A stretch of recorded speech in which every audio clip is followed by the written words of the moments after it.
Magandang araw po. Narito na po ang magiging lagay ng panahon ngayong araw ng Lunes, February 12, 2024.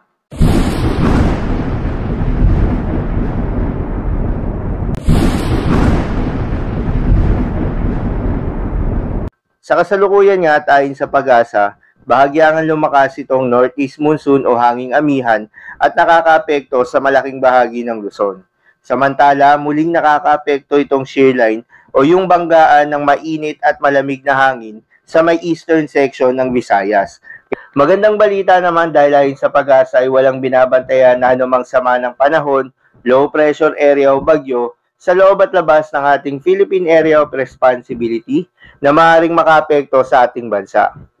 At para naman sa lagay ng panahon ngayong araw ng Lunes dito sa Luzon, asahan sa bahagi ng Bicol Region, pati na rin sa bahagi ng Romblon, patuloy pa rin na magdadala ng mga pag-ulan na may kasamang thunderstorms itong shear line. Samantala, mostly dito sa may silangang bahagi ng Luzon, particular na sa may Cagayan Valley, Aurora, Quezon, magdadala rin ng mga maulap na papawirin pero may mga kasamang mahihinang pag-ulan itong shear line. Kaya naman posible ang mga pagbaha o pagguho ng lupa dahil sa katamtaman hanggang sa kung minsan ay malakas na pag-ulan. Para naman sa Metro Manila at nalalabing bahagi ng Luzon, asahan ng partly cloudy to cloudy skies na may mga tsansa ng mga mahihinang pag-ulan.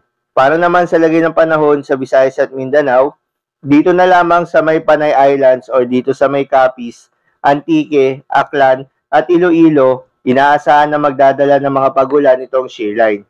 Samantala, sa nalalabing bahagi ng Visayas at nalalabing bahagi ng Mindanao, asahan ng partly cloudy to cloudy skies na may mga tsansa ng mga localized thunderstorms. Kaya naman, pinag-iingat pa rin yung mga kababayan natin sa mga banta ng mga pagbaha o pagguho ng lupa, lalo na yung mga lugar na inuulan na noong mga nakaraang araw pa.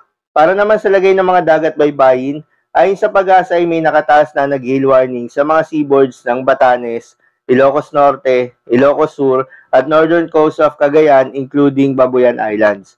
Payo ng Pag-asa ay huwag munang pumalaot yung mga kababayan nating mangingisda at yung may mga maliliit na sasakyang pandagat dahil sa maalon hanggang sa napakaalon na karagatan.